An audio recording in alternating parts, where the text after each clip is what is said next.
حضور پاک صلی اللہ علیہ وآلہ وسلم کی پیدائش سے صرف 55 دن پہلے یمن کا بادشاہ ابرہہ ہاتھیوں کی فوج لے کر کعبہ ڈھانے کے لیے مکہ پر حملہ آور ہوا تھا۔ اس کا سبب یہ تھا، ابرہہ نے یمن کے دارالسلطنت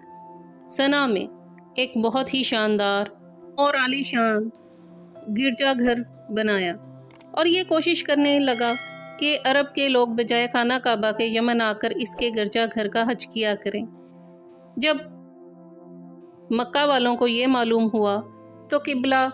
کنانا کا ایک شخص غیظ و غضب میں جل بھون کر یمن گیا اور وہاں کے گرجا گھر میں پخانہ کر کے اس کو نجاست سے لت پت کر دیا۔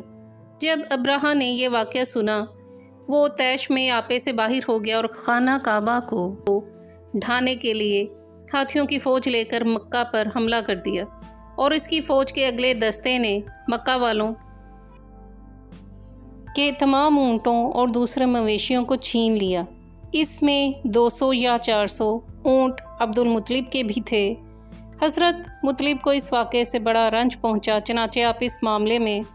گفتگو کرنے کے لیے اس کے لشکر میں تشریف لے گئے۔ جب ابرہہ کو معلوم ہوا کہ قریش کا سردار اس سے ملاقات کرنے کے لیے آیا ہے تو اس نے اپنے آپ کو اپنے خیمے میں بلا لیا، اور جب حضرت عبد المطلب کو دیکھا،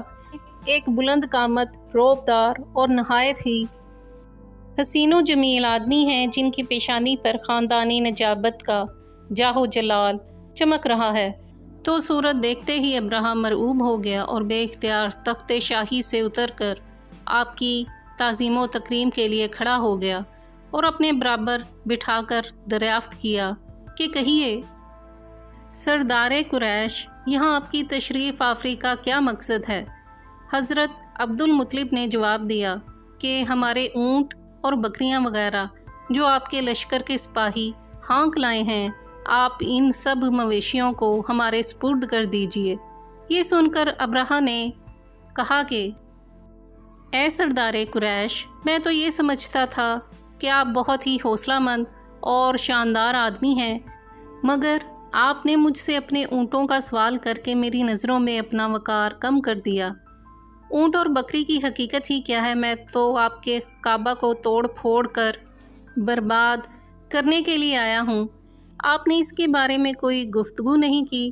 حضرت عبد المطلب نے کہا کہ مجھے تو اپنے اونٹوں سے مطلب ہے، کعبہ میرا گھر نہیں ہے بلکہ وہ تو خدا کا گھر ہے، وہ خود اپنے گھر کو بچا لے گا، مجھے کعبہ کی ذرا بھی فکر نہیں ہے۔ یہ سن کر ابرہہ اپنے فرعونی لہجے میں کہنے لگا کہ اے سردار مکہ، سن لیجئے،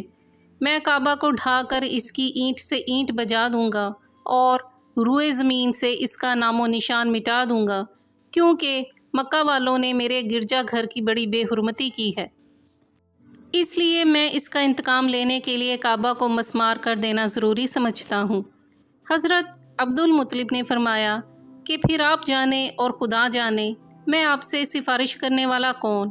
اس گفتگو کے بعد ابرہہ نے تمام جانوروں کو واپس کر دینے کا حکم دے دیا اور حضرت عبد المطلب تمام اونٹوں اور بکریوں کو ساتھ لے کر اپنے گھر چلے آئے اور مکہ والوں سے فرمایا کہ تم لوگ اپنے اپنے مال مویشیوں کو لے کر مکہ سے باہر نکل جاؤ اور پہاڑوں کی چوٹیوں پر چڑھ کر اور دروں میں چھپ کر پناہ لو۔ مکہ والوں سے یہ کہہ کر پھر خود اپنے خاندان کے چند آدمیوں کو ساتھ لے کر خانہ کعبہ میں گئے اور دروازے کا حلقہ پکڑ کر انتہائی بے قراری اور گریہ وزاری کے ساتھ دربارے باری تعالیٰ میں اس طرح دعائیں مانگنے لگے کہ اے اللہ، بے شک ہر شخص اپنے اپنے گھر کی حفاظت کرتا ہے، لہٰذا تو بھی اپنے گھر کی حفاظت فرما اور صلیب والوں اور صلیب کے پجاریوں عیسائیوں کے مقابلے میں اپنے اطاعت شعاروں کی مدد فرما۔ حضرت عبد المطلب نے یہ دعا مانگی اور اپنے خاندان والوں کو ساتھ لے کر پہاڑی کی چوٹی پر چڑھ گئے اور خدا کی قدرت کا جلوہ دیکھنے لگے۔ ابرہہ جب صبح کو کعبہ ڈھانے کے لیے اپنے لشکر جرار اور ہاتھیوں کی قطار کے ساتھ آگے بڑھا اور مقام مخمس میں پہنچا تو خود اس کا ہاتھی، جس کا نام محمود تھا، ایک دم بیٹھ گیا۔ ہر چند مارا اور بار بار للکارا مگر ہاتھی نہ اٹھا۔ اسی حال میں قہر الہی ابابیلوں کی شکل میں نمودار ہوا اور ننھے ننھے پرندے جھنڈ کے جھنڈ جن کی چونچ اور پنجوں میں 3 کنکریاں تھیں سمندر کی جانب سے حرم کعبہ کی طرف آنے لگے۔ ابابیلوں کے ان لشکروں نے ابرہہ کی فوجوں پر اس زور و شور سے سنگ باری شروع کر دی کہ آن کی آن میں ابرہہ کے لشکر اور اس کے ہاتھیوں کے پرخچے اڑ گئے۔ ابابیلوں کی سنگ باری خداوند قہار و جبار کے قہر و غضب کی ایسی مار تھی کہ جب کوئی کنکری کسی فیل سوار کے سر پر پڑتی تو وہ اس آدمی کے بدن کو چھیدتی ہوئی ہاتھی کے بدن سے پار ہو جاتی تھی۔ ابرہہ کی فوج کا ایک آدمی بھی زندہ نہ بچا اور سب کے سب ابرہہ اور اس کے ہاتھیوں سمیت اس طرح ہلاک و برباد ہو گئے کہ ان کے جسموں کی بوٹیاں ٹکڑے ٹکڑے ہو کر زمین پر بکھر گئیں۔ چنانچہ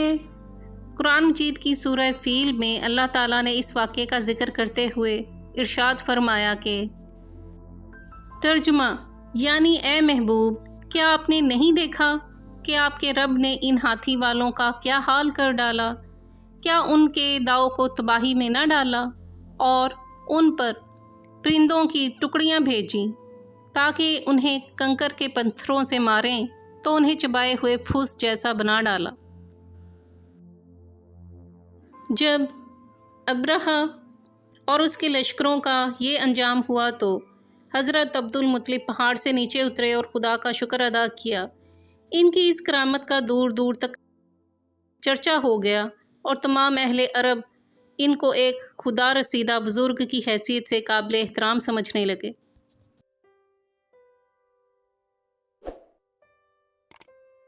اگر آپ کو ہماری کاوش پسند آئی ہو تو ہماری ویڈیو کو لائک کریں، شیئر کریں اور ہمارے YouTube channel book shelf official کو سبسکرائب کریں۔ شکریہ۔